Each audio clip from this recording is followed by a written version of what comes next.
Hello, thank you for joining us. And today we have a guest that we love having on, Pastor Siri Strommen from Atonement Lutheran Church in Bloomington, Minnesota. Thank you for joining us, Siri. Thanks for having me again, Mary. Okay, so I want to talk about something today that I have been struggling with pretty much since um, our life-changing event in November. A little bit before that, I couldn't make sense of it. Um, and so I'm just going to kind of jump in, Siri, because I would love to get your take on this because I'm finally kind of starting to understand it. What really threw me when I've shared before, I think I shared with you when I was in Mexico on a Divine Feminine retreat when this all went down, and the women I was with were so, some of them didn't, oh, was there an election or what happened? They were just so uninterested. And what I came to realize since then is there's a very strong belief in the spiritual community that politics are low energy. Hmm. That's part of it. And I think we've discussed that before, right? Not being an activist because that's playing into a erroneous timeline or something. I don't know what the lingo is. But in these months, as I've gone along, I've seen more and more spiritual communities, white usually. I'll say white women because it's a the spiritual communities that I've seen that have become really big are mostly white women. And Yeah. that there's that's an important thing to note because they're not as in danger by the things that are happening, right? And the ones that I know, especially those that was in Mexico, it wasn't a cheap trip, obviously. And a lot of them are well cared for by their husbands, past childbearing age, not really having to worry about being in the workforce or being discriminated against or anything like that. So that all plays a part. It's easier to divorce yourself from something that won't affect you anyway and just say, I'm going to live in love and light, right? But what's been becoming clear to me, like I understand racists who voted for him. Hmm. I have family members that I love, but racism, sexism, those two are always together. They're like identical twins, Hmm. right? You can't have one without the Hmm. other. But I couldn't understand, especially as they're coming more and more out in the open, these spiritual groups, and they're posting about how wonderful everything is and the energy, and oh, fluoride's going to be taken out of water. And I felt like I was going crazy for a long time. And I started questioning myself. Like, am I just on the wrong timeline? Like, I don't get it. And Hmm. I said to someone the other day, I said, it feels to me like they lit a match, threw it over their shoulder, and as everything's on fire and people are screaming, they take no responsibility for the consequences of their choice and just tell them they're focusing on the wrong timeline. They're just Hmm. focusing on the wrong timeline. They just need to focus on the love and light. And I'm telling you, I've been struggling and struggling with this. And what has become very, very clear to me is my opinion. If it doesn't fit for anyone else, feel free to disregard it.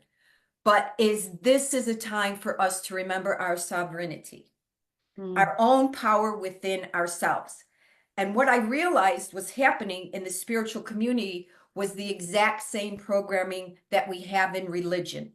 You can line it up side by side, okay? So we are going to a priest. In religion, we go to a priest, a pastor, a rabbi, whatever it is, who tells us what God, who lives in the heavens, wants for us, tells us what the rules are, right? Hmm. Don't believe your own eyes and ears and don't do your own research. There's some mysteries that can't be answered. So just go along with what we're telling you. Hmm. And what I realized is the spiritual community is actually doing the exact same program as religion. It just has more flowy, flowery clothing and a bit different language.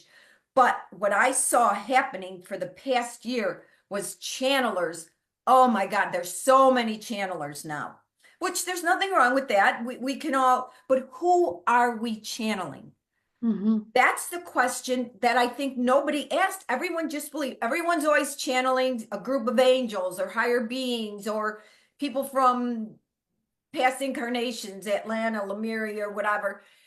And over and over, they kept saying, humanity has to crash. The big darkness is coming, but then it will be wonderful. Then it'll be heaven. And I saw everyone falling in line with this belief system, which is exactly religion, because what does religion tell us? Suffering, sacrifice, atonement, and then you get your reward in heaven. And what I realize is in the spiritual community, it is the exact same message in different language, which is humanity has to crash, but then it'll be a new earth. And just like with the rapture, some will be saved, some won't. The earth will split in two. And those who are aware of the new age will go on this earth, and those and I was like, holy shit. It's Mm-hmm. it's the exact same programming as religion in different flowery language. And that really helped me untangle myself because I'm telling you, I have been so confused and despondent over Mm-hmm. these past few months because the people that I think are on the love and unity side that want peace and joy throughout the land and equality voted for the same people that want hatred and division and oligarchy.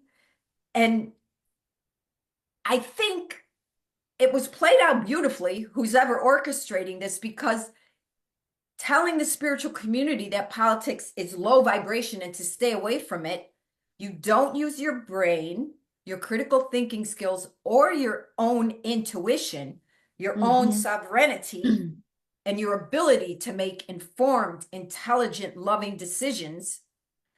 Because I can't believe that anyone in these spiritual communities who had listened to this man speak his words Mm-hmm. clearly and even just watched any of the tapes from the past about his abuse of women, his convictions for abusing women, the 3 dozen women, 34 felony.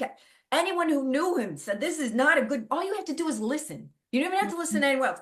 Just listen to his words: hatred, division, name calling, bragging. I'm the best. I'm the savior. I'm what you've been waiting for. Anyone who's truly connected, excuse me, to their own core divinity would be repulsed by that message, right? Like, ew, this does not line up for me. But because they were ignoring that and believing the people who said, don't believe your own eyes and ears. This this is the thing with him too that I find interesting is everyone's always explaining for him, Yeah, right? exactly. What Yeah. you're hearing is not really what it is. And what you're seeing is not really who he is. He's actually an avatar from the future, or he's a reincarnation of a Templar from the past. All this stuff that really makes no sense. It doesn't even Yeah. line up if you look at the inspection of it, if you really Mm-hmm. inspect it. But as long as you got people believing that people in the sky are telling you what's happening, and what you need to do, then you don't need to foster your own intuition and intelligence and critical thinking skills and make your own decisions. And Mm-hmm. I think in a way I've kind of been mourning because not for that long. The first half of my life was very religious, and that was very hard to let go of my Catholic training and say, wow, that's not the answer. And I've kind of been going through the same thing these past few months is like, oh, I found the spiritual community that's so open and is not, enslaved to patriarchy. And but it is. It is the Yeah. vast majority of it. And it makes me realize how well trained we are to look outside of ourselves for answers and to Mm. not trust ourselves. And the other thing is, I'll stop and then I'd love to hear your take on this. And that is, there has been no spiritual leader, true spiritual leader, Martin Luther King Jr., Gandhi, Malala Yousafzai, Jesus even, who preached do not look inside yourself or trust yourself. Look outside yourself. Ask other people what's true, what's right for you. Don't try. Mhm. Nobody ever preached that, but this is what we're doing. And I've been on retreats with women. The first thing they do when they wake up is they check to see what their channeler is telling them today. Oh, What yeah. all their followers should know. And they're doing the exact same thing instead of going to the priest or the rabbi or Mm-hmm. the preacher, whoever it is, they're going to channelers. So they don't really even see that they're still following the programming because it's wrapped in a different package. And that Yes. I'm not quite there yet, but that is helping me find a way because I really thought I was going crazy for a long time. Yeah. I thought this, how I see this man. This is an awful man. The things he's saying. What am I missing? That he's some kind of avatar that's come to save the world when he spews absolute hatred and division. They wrote down in a book what they're going to do for our country, and none of it is good unless you're rich, man, white, Christian. Like, I couldn't make it make sense. And it slowly has dawned on me, oh, so this is still programming. It's still the patriarchal programming of look outside yourself for some kind of God or entity that will tell you what's true. Don't trust what you're seeing and hearing and feeling inside yourself. And that's Mhm. helping me. I'm still kind of finding my way out of this and what actually lands as true for me, but this is kind of what I'm coming to believe. And I would love to hear your thoughts on this. I think that's such a really great insight that you have. And I 100% can see that as being true is the programming to look outside of yourself has been so deeply ingrained that we're just trading Peter for Paul, so to speak. We're trading we may have qualms with institutionalized religion for good reason. And now we have sort of these new age leaders, and some of them I love to listen to, but a lot of it has to do with, what's the fruits of their words? Like, how are the followers embodying that message? And that to me is the huge litmus test of if this is someone to pay attention to or not. But what you said about ultimately the biggest lesson that so many of the great leaders, the enlightened ones, was they were teaching you how to do it yourself. They were giving you the tools of how to reach enlightenment or connection or whatever for yourself so that you could determine what was good and right. Um, right now, being that I'm a pastor, we're doing a lot of reading of the stories of Jesus, and it's fascinating how much people tried to impose their agenda on him. They wanted a military leader, or they wanted, maybe a guru, someone to tell them what to do. And over and over again, he says, I'm not that, I'm not that, I'm not that, I'm not that. And I just talked about this on Sunday. He gets mad at his disciples when they refuse to actually do the action he knows they can do. Like they're afraid or they're like, I can't do it. Jesus, come and save us. And he goes, you have little faith. And that just hit me. I'd never thought of that before. They're literally calling on Jesus to help them. And he says, you have little faith. But they have faith in him. Isn't that what we're supposed to do? Aren't we supposed to love and praise Jesus or God or, whoever it is? No, he was talking about the faith he's trying to give in themselves to find that connection within themselves. And so they didn't have the faith in themselves of them. So he didn't want them to export and for him to be the new thing that they were just worshiping. He was trying to empower them. That was the whole point of discipleship. It's just fascinating how we've even taken that message and twisted it to no, you're supposed to love and raise your hands and sing about how great Jesus is, which, by the way, you can do that, but don't stop there. The whole point was that the faith was supposed to transform you on the inside, give you the tools to connect with your intuition and your higher self so that you had the wisdom and you had the clarity and you had the courage and you had the compassion to do what needed to be done. And we're also reading through these powerful stories like the Good Samaritan. And these are beautiful stories that over and over again talk about how the neighbor is not divided into these nice, neat categories of us and them and in and out. It's everyone. And so who's the person lying on the side of the road, that story is made to make us uncomfortable to think about who we're okay walking past. And so I also think about that when you say that like this new world is coming, right? And so it's almost like some people's lives must be sacrificed.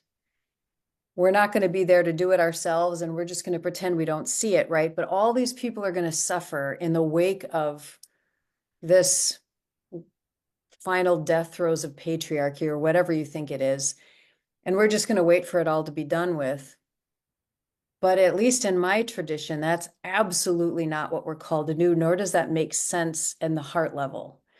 On the heart level, you are me and I am you, and we are all one. Therefore, if you are suffering, I am suffering.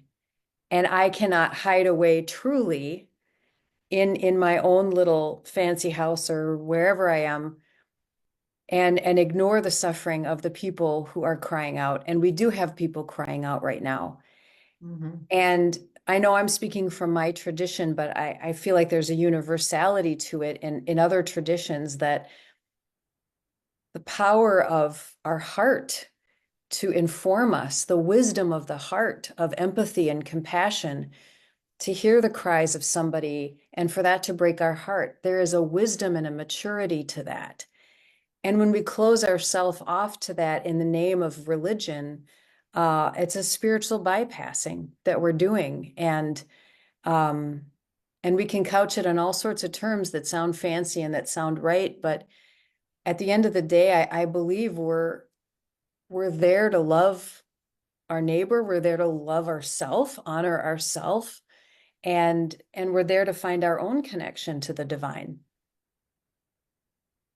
Right. I agree with what you just said. It just reminded me, even Jesus, and whether you believe Jesus was an actual person in history or not, there's a lot of wisdom there with Mm-hmm. the little we know that hasn't been changed or eliminated. And that is that whatever you do to the least of these, you do to me. And Mm-hmm. and even quantum physics, I don't understand, but trust that they do experiments with protons or whatever, that it's all kind of a unified field. You're Yeah. making waves in the field or you're focusing and it manifesting, but everything is connected. So Yeah. you can't bring suffering on others without bringing it on yourself. Um, that's one thing. The other thing I wanted to say that I think is really becoming very clear to me during this time. And again, I always say, this is my opinion. This is what I think. Nobody is a expert on what the actual divine spiritual truth is. They're not. Right. There's people who are learned scholars on theology of what's been written down and we've been told is the truth. But that's one thing, about getting older and the road that I'm on is more and more I'm kind of like, who says? And I think I shared with you a bit when I was in those caves in Mexico, portals to other world, as this was all going on. I had no idea what I was Mhm. being prepared for. But that was one of the biggest things they said. There's no rules, question everything. And whenever something would come in my head, about a spiritual concept or whatever, and I'd be like, but I thought, and they would say, who says? Mhm. Says we've all been very well trained in what the truth is, and I think we have a very tiny glimpse of what the actual truth is. But anyway, the other thing that I think is really happening is, we all say this is the rebirthing of the divine feminine. I say it all the time. Mhm. Ask me what I mean by that. I don't really know because I Mhm. couldn't even begin to tell you who or what she is, except I have felt this burning, aching certainly most of my adult life, I like something is missing. The way you would, I imagine, if you were a child raised without a mother, with just a Mhm. father and Mhm. no mother. There's something missing, and I believe that's why we are where we are in humanity, is because we have completely eliminated the feminine face of God, and we just have this very corrupted masculine face of Mhm. God. And I believe what the spiritual community is bumping up against, and certainly for me it did, is we have been so well programmed as to what the divine feminine looks like for I'll stick with my religion, which is Catholicism, Christianity. In Catholicism, we have the Blessed Mother Mary, Hmm. who's very she's a virgin. She's had a child, given birth, but she's a virgin. Very quiet. She barely says anything throughout the Bible. I don't know what she said. Tells Jesus to turn water into wine at the wedding. Few things, but she's certainly not given a lot of voice. And I know for myself, my whole life has been this wrestling match between this part of me that kind of wanted to get out, but I also really wanted approval. And as a female in this world, certainly in the religious community, and unfortunately in the spiritual community, I'm saying because it all bleeds into each other. If you want approval as a female in these communities, you are not loud. You do not Mm. push back.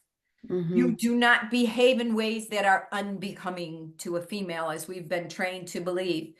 And I've gotten this pushback. I've had to kind of separate myself from the spiritual communities that I'm in because when I did voice um, anything political or any kind of even anger, love Yeah. and light, love and light. Ooh, don't get angry. Don't get angry. You know what? There's a lot to be angry about. When you are subjected to abuse and assault and denied equality in society for centuries and centuries and centuries. And I mean, we barely had to vote for what, 124 years, and half of white women just voted it away, like it doesn't matter, like it doesn't matter. So we've normalized females as prey. Obviously, we have an administration full of predators now, not just the one. Oh. They're all. It's like what message does that send to females, which is being assaulted is a normal part of life, get used to it. That should make us angry. We should Hmm. be rising up and revolting. And I think there's many of us who feel that way, but our programming is so heavy to don't be a big mouth broad. Look what we do to big mouth broads. Look what we did to Hillary and Kamala, and we'll call you a whore. We'll make fun of your laugh. We'll depict you as witches. Which it's interesting how they made witches the bad guys, right? That Yep. that saying. We were trained to hate witches instead of the people who burn them alive. Which Right. what a statement that is, right? Yep. But anyway, I think at least for me, that's been a huge, huge part is she's unleashing herself. I told you that when she came to me like that, she was just like unleashed, like, but there's so much turmoil with me because I'm like, well, this must be wrong because she's ready to shout and Hmm. she is not going to take shit from anybody. But it's like, oh, that's not spiritual. And the huge swaths of the spiritual community says the same thing, like, ooh, oh, well, just keep meditating. You'll get there. Like this anger and passion I'm feeling means I'm on the wrong track. And I've said this before, and maybe even to you, so sorry if I'm repeating it. I do repeat myself a lot, but I think that has been one of the most effective tools of the patriarchy in keeping females enslaved, is separating us from our anger and telling us, not just separating, but being ashamed of it. That's not nice. That's not nice. Don't get angry. Don't get angry. And so many times I see women, when they do get angry, then they apologize. Yep. Sorry. Whereas men, it's like they're rewarded for their anger. Their anger is the one emotion they're allowed, right? Yep. Men can get angry. Excuse me. But the fact that we're divorced from our anger or made to feel ashamed of it victimizes us over and over and over. And I know for myself, excuse me, various assaults to different degrees. My first reaction would be like, oh, what's happening? But then it'd be like, oh, well, I don't want to hurt his feelings.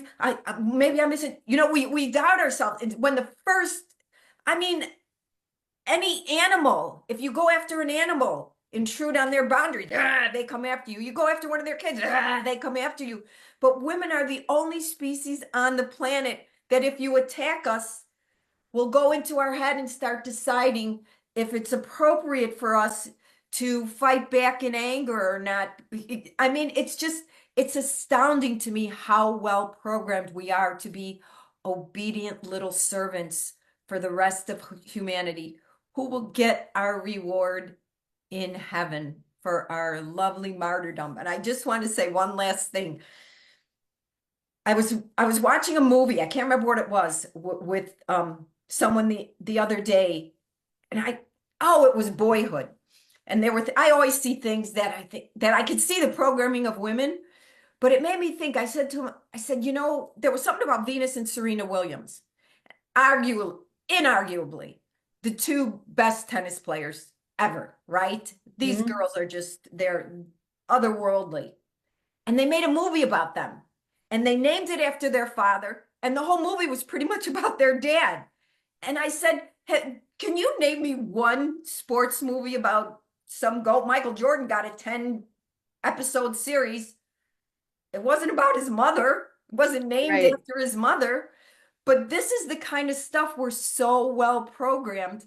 And when we realize it and get pissed off and be like, hey, this is some bullshit right here. People are like, first of all, that's not good language. Don't use that language. Yeah. Okay. That's not ladylike language. And second of all, okay, well, get to a place where you're more centered and even. And it's just it's so obvious to me, but sometimes I feel like I'm hollering into an empty well. Like, am I the only one that sees this? And then I think, well, maybe I am crazy. I don't know. What are your thoughts? Oh, I love all of that. And I do have thoughts about that because I feel like, I mean, we've been hurt, we've been told this as women that we've been disconnected from our anger. That's like the one emotion we're not allowed to feel. And that's the one emotion men are allowed to experience. And yet there is such thing as called holy anger. And I know it's been so distorted because men have owned that emotion for so long that we've seen it being used in very low vibration ways. We've seen it being used to control and to abuse. But when anger is used to defend yourself, when it's used to defend your honor and your dignity or that of someone else, it is a beautiful emotion that can rally our courage to protect ourselves and to protect others. It's the mama bear thing, right? And I can think of moments in my life when I got really angry. And a lot of times it was on behalf of other people. I'm getting better at getting angry when I'm attacked, but that's something I have to work on myself. But there's a huge difference between the feeling of anger and then understanding how it will be used for service or for abuse and where it's coming from.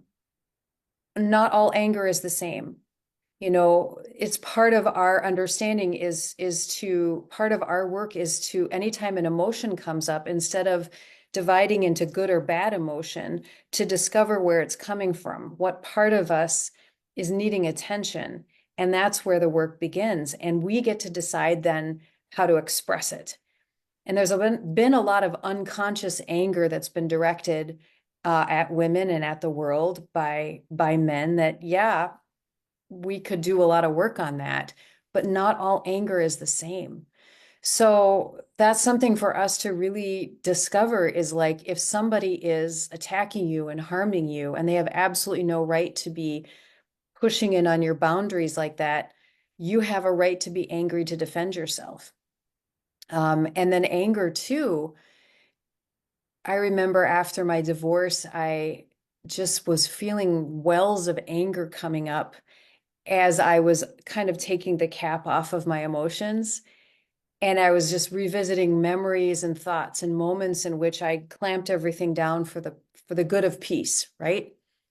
And all of a sudden this was coming out and I just allowed it to be. I allowed the emotions to come out. And maybe what I do is go in the car and find a song and I'd sing as loud as I could and I'd swear like a sailor. And I knew that that was part of the healing process, that that was good for me. Um, yeah, there's so much for us to consider about what has been labeled good and bad. And an image keeps coming to me in my journaling, which is like, if you're here and you want to get over to the mountaintop, to the place of love and light, right? You have to go down in the valley before you can go up there. You have to go down and meet all the shadow parts within yourself. You have to see where all these feelings and emotions are coming from, and assume none of it's bad. It's all there for a reason. It's all there to teach us. And so we go to our anger and our jealousy and our everything, not to get trapped in it or believe that's who we are, but to say, why are you here? What do you want to teach me? And we might, in that process, we will discover all kinds of wounds and ways in which we've been dehumanized and dismissed.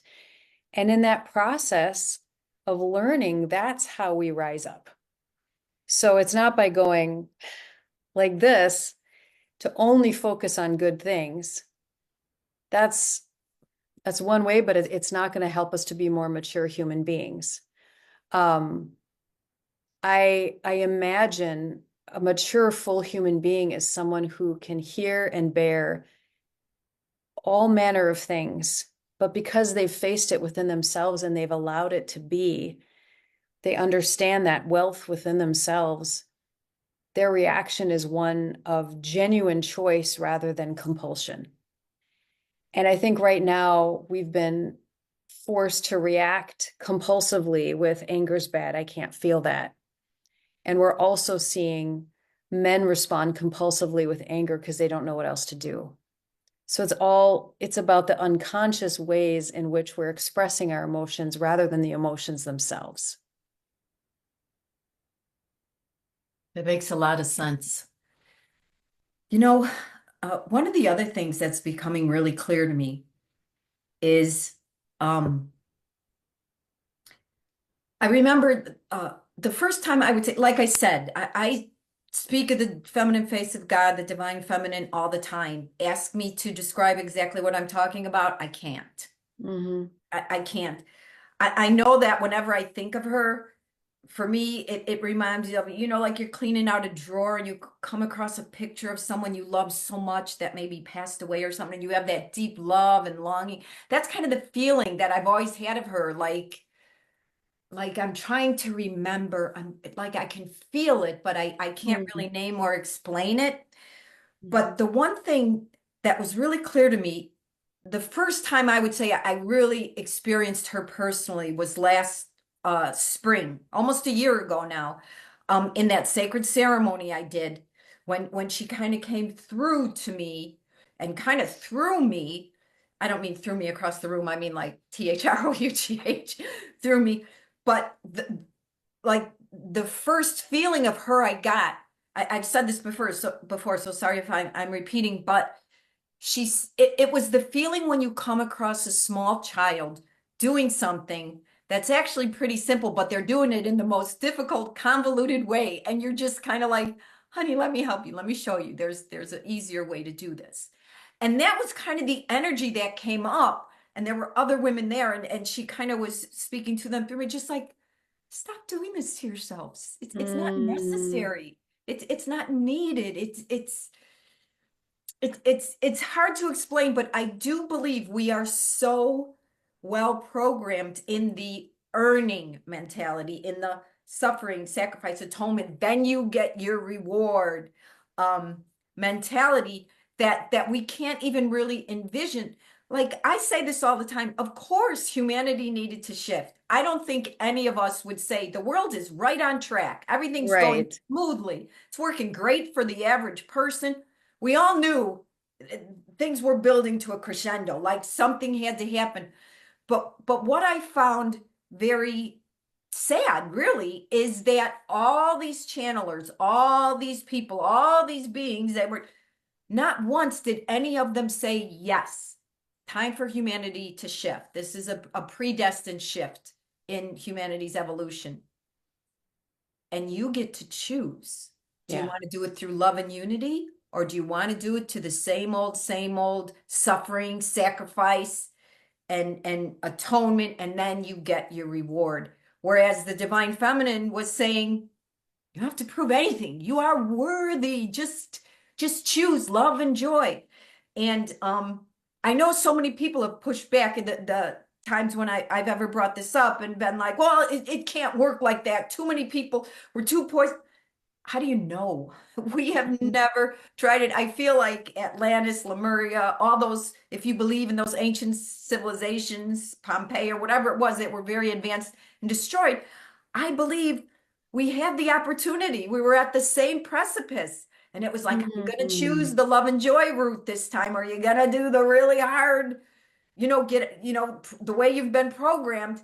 And even people who meant well, as those in the spiritual community did. There's people, very racist, hateful people that wanted this result, but there's also people that were so into the programming without even realizing it. They thought that they were enlightened and following a different path and didn't even realize it's the exact same path as the people who chose hatred and division. They were all after the same result, but they chose a harder road. And for me, even though I say these things and I believe them, this is something I'm coming face to face with in my everyday life. Do I honestly believe that things can manifest easily? And I don't mean, and people always say this, so I'll just say, I don't mean just sit around and do nothing and, not participate. Inspired action is different than I got to Mhm. make this happen or whatever. But I do believe that we had this choice, and unfortunately, uh, people chose a more difficult route. But I also do believe that choice never ends. I think it's very malleable, very adaptable. Like, okay, you chose this road. It's going to be a bit more bumpy, but it's not necessarily written in stone because we don't know what we're capable of when we choose the divine feminine route, for want of a better word. But when we choose that route, we don't know because we've never chosen it. All kinds of miracles can happen, all kinds of cooperation and ideas can happen to right this ship. And for those people that say, all those people, they need to face what their choice was so they can get rid of their race. Love heals too. I mean, you forgot that love is the most powerful force on earth, and maybe witnessing the love and unity and how life was coming together and things were working out better for them as well because all this goodwill and changes in governance was happening affected them. You think they're going to still want to hate and be angry and mad when their life is improving for the better and they're surrounded by love and light? You don't think that would be attractive enough for them to Mhm. kind of maybe start shifting their thinking? And I think for me, I've been in a little bit of mourning for Yeah. like, God, why couldn't you see that? Why did you Mhm. have to?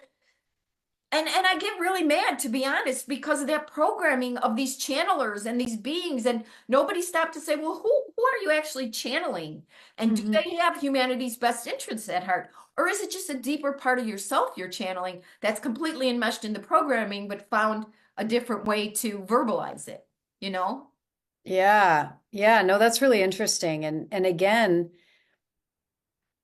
thinking about what are the fruits of this particular person, like we do want teachers and guides, that it's a within and a without. And so I work to cultivate my connection to my own intuition. And I'm still reading books. I'm still finding people who give me new perspectives and ways of doing things I've never thought of before. Um, but there's a particular person that I follow who's a channeler. And what I really, really love about him is that he very much talks about how there's an upheaval of energies and things are being revealed, but he doesn't let you off the hook of your own responsibility to be part of the medicine of the world. That you're here for a reason too. We're not just sitting back and meditating alone in our room. We can do that at times. Sometimes we need a break. Self-care is important, but we're not here to step out of the game while other things are playing. And, we're part of the whole transformation process. And so I love so much about what you talked about in you have a story about if the apartment building's on fire, or there's an apartment building that's falling apart and you can either Right. set it on fire and all these people die inside, or you do the slower route, where you work and you fix one piece at a time and people can continue to live. Um, there are so many more ways we can live on this planet than what we have been taught to believe. And so now's a time for creativity and community and collaboration. And we're not going to heal from the disasters that are happening right now in our country without voices showing another way. So again, if we kind of lay back and like let them do their worst to usher in a new age, it's not going to happen. We're just going to destroy ourselves. We need the good people to be saying, actually, this is destructive. This is the old way we don't want anymore. This is what needs to die. So we need those voices who are showing another way and labeling what's wrong, or we're never going to know what's right. So again, just this is a really, really hard time. And I like what you said about if the divine feminine is rising, she's going to teach us to think in a whole new way than what we've been entrenched in for the last 5,000, 6,000 years. Um, and so being open to what that will be and being an active participant, not just in our own life, but in the life of our communities, because we need that so badly if we're ever going to get to a better place. Yeah, I do agree that fits for me as well. And I think a lot of people need to start um, admitting that they don't have all the answers. I think that's really important. I love what you said.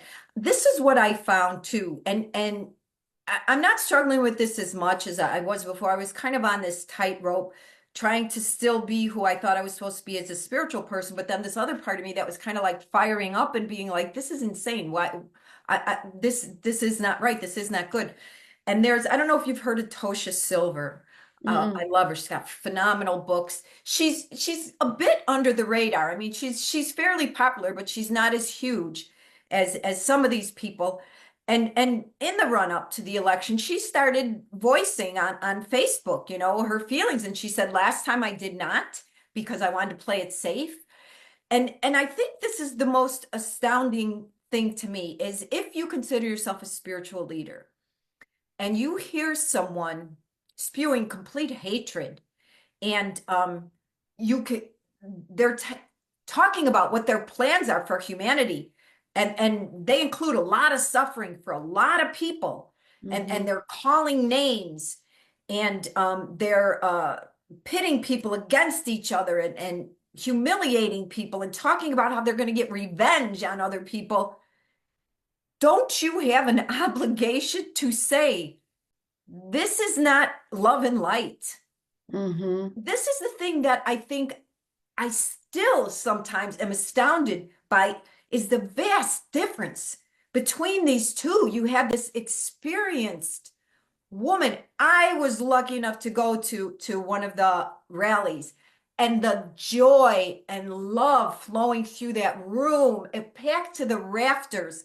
And it was, to me, it was such a perfect example of do we want the divine feminine route, which is through cooperation, working together, love, unity, helping each other?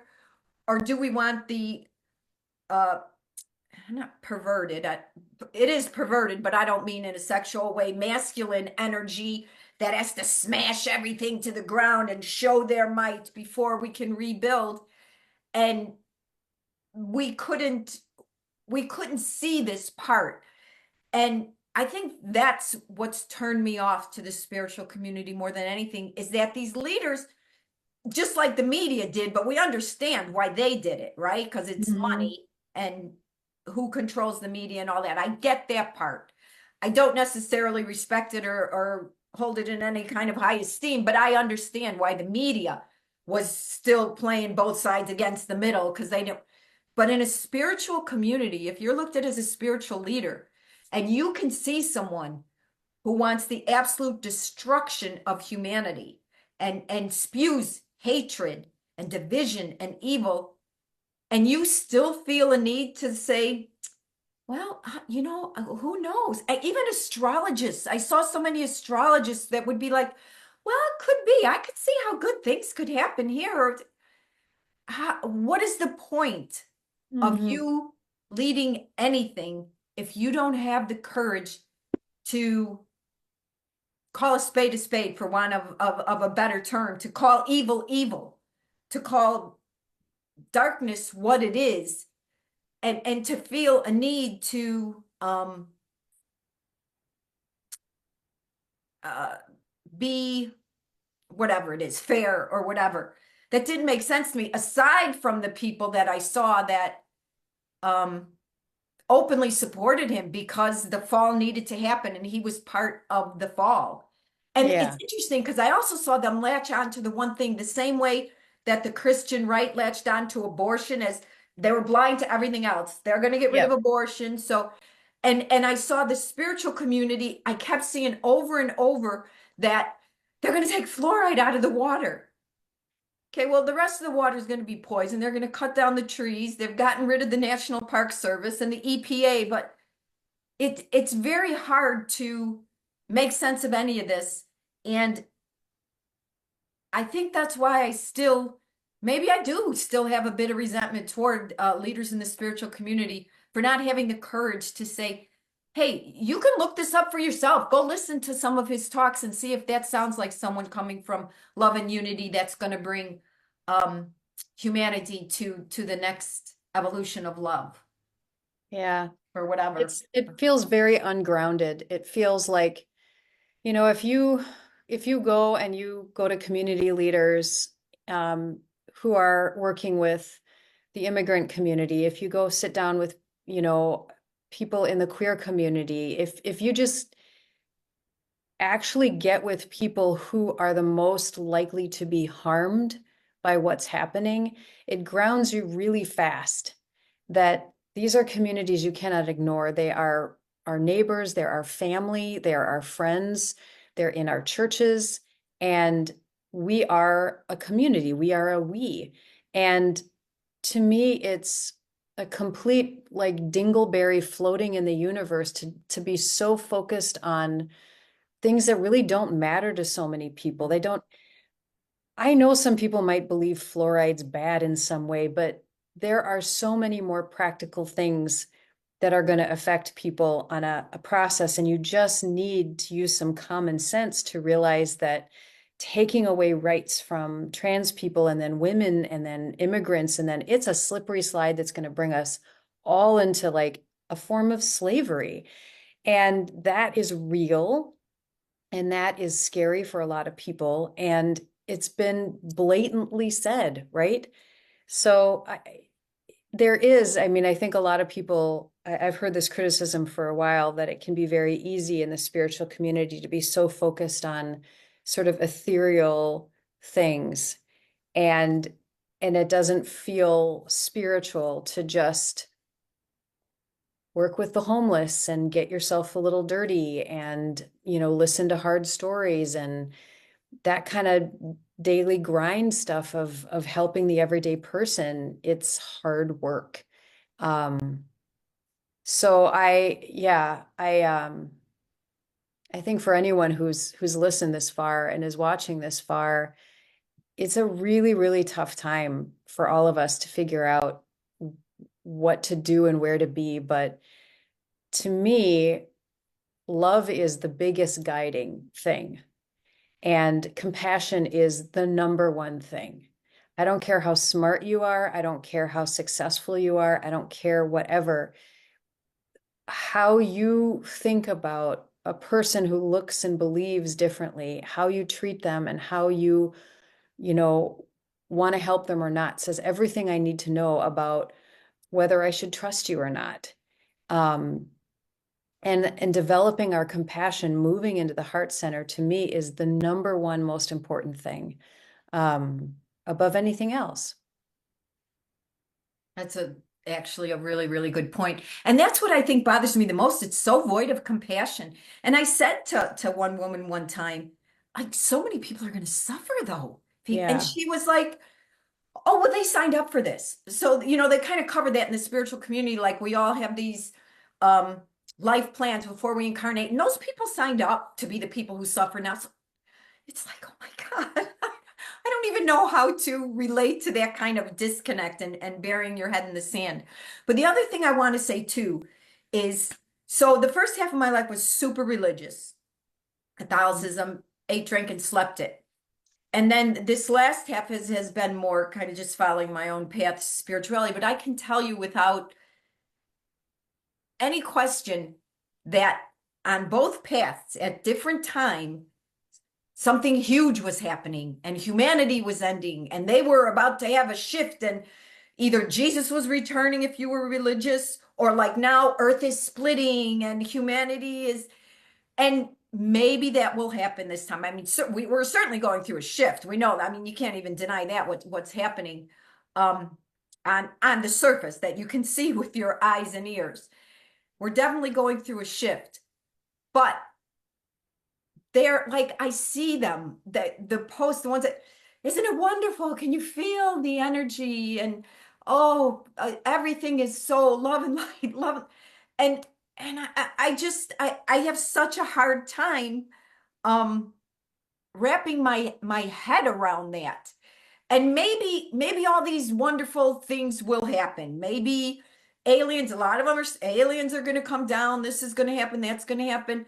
Um, but I've been doing this most of my adult life, and I have not once seen any of these predictions of what's going to happen on Earth Yeah, come true. And my personal opinion is because they are all based on saviors coming to save us. exactly. External saviors. Yes, Always. and over until we get the lesson, the We're the power ones is we've been waiting within. for. Yes, We're the ones. we are our saviors. And I hope this is our final time and we can wake up and shift this um, without too much suffering. But I do believe that's the trap that, and honestly, if I'm wrong and the spiritual community, anyone's listening, and there actually is some divine being from the sky or aliens or whoever that comes to save us and switch everything, send me your address. I'll come to your house. I'll wash your feet with my tears and dry them with my hair because that would be wonderful. I would love for them to be right.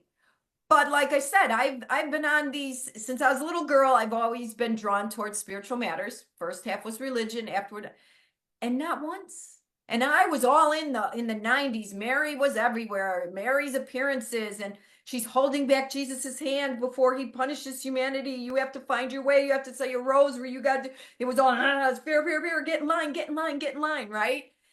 Uh, well, that was how many years ago was the 90s? 40 years ago or whatever, 30 years ago. Nothing yet. So, Yep.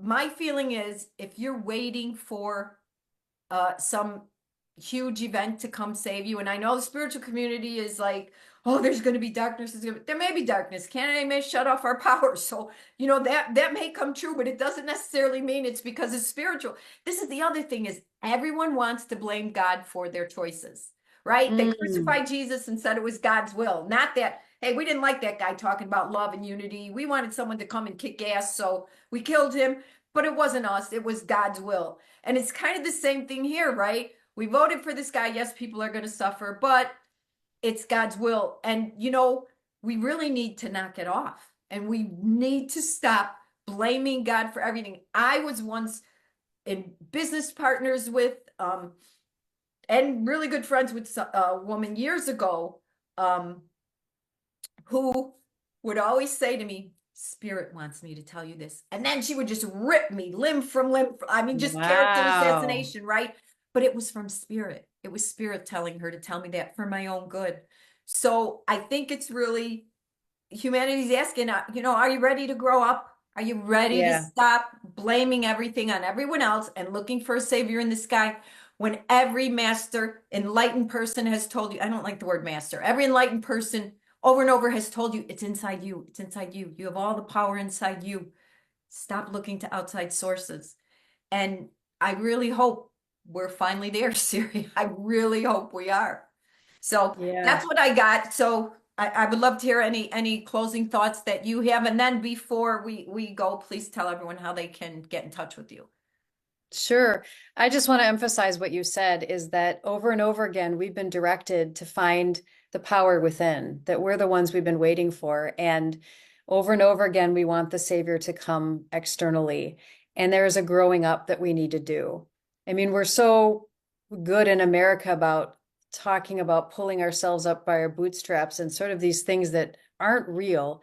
That's not what we're talking about. Community is very important, and supporting each other and helping each other is how we live as human beings. But taking responsibility for your own authority, claiming your own authority, and seeing how you are and aren't participating in what's happening in the world, being honest about that, I think it's huge. And I think that's a huge part of it. And I will reiterate that a huge part about growing up has to do with love and compassion. And I don't care how smart you are, if you do not have compassion and empathy for the plants and the trees and the animals and your fellow human beings, you haven't grown up. So that's a huge, huge piece for us. And we're on the way, I guess, but man, a lot of growing aching pains along the way. So Yeah. And one other thing I just want to add, that makes no sense, that you just kind of triggered what you said about the plants and animals. And all these women in these spiritual groups, I see they can go on and on and on about every morsel of food they're putting in their mouth and the purity and to make sure it's organic and everything that goes on their bodies with no chemicals and making sure everything in their house is made of bamboo or whatever. And then they vote for someone who is getting just rid of all protections from destroy Mother Earth. everything, Yeah, destroy everything. Yep. there, Yeah. there's no logic or sense to it. But anyway, okay, so thank you, Siri, once again for all your wisdom and insight. And how can people get a hold of you? So you can look at my YouTube channel, which is Siri Strommen, or you could go to my website, which is Siri Strommen. Okay, well, that's pretty easy. Pretty easy. All right, till next time. Thanks very much, Siri. Thank you. All right, bye-bye. Bye-bye.